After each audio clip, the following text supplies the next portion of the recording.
Yan, magandang hapon po sa inyo lahat. Ayan, yung daming basura nasala. Nalagyan ko ng lambat para hindi bumara. Ang taas ng tubig dyan, pababa. Ito, panungkit.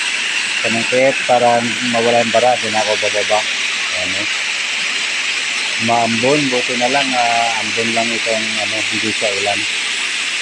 Pero kahit pa paano, matagal din, Yan, taas ng tubig dyan sa taas.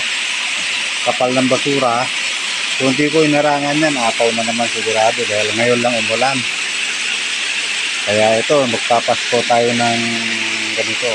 Bagay, wala naman kaming Pasko. Kaya shout out sa inyo lahat dyan. Ayan, ayan. Doon silalim kasi noon, may bukod dyan sa mababa yung ginawa nilang daanan ng tubig.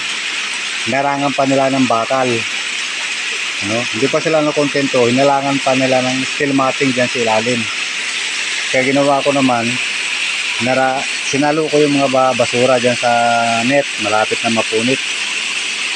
Malapit na bumigay. Sana kakayanin nyo yung volume ng tubig para hindi mapunit.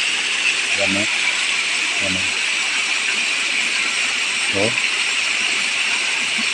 sana kakayanin yung volume ng tubig para hindi siya mapunit.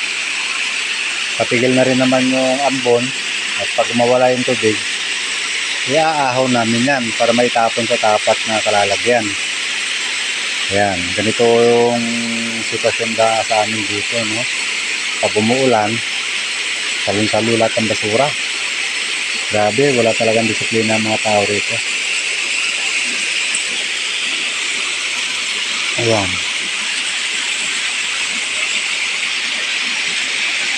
Ayun na lang. Bigat pa naman ito. Kaya ko, sinusok-tusok lang yun. Ayan, basura naman sila.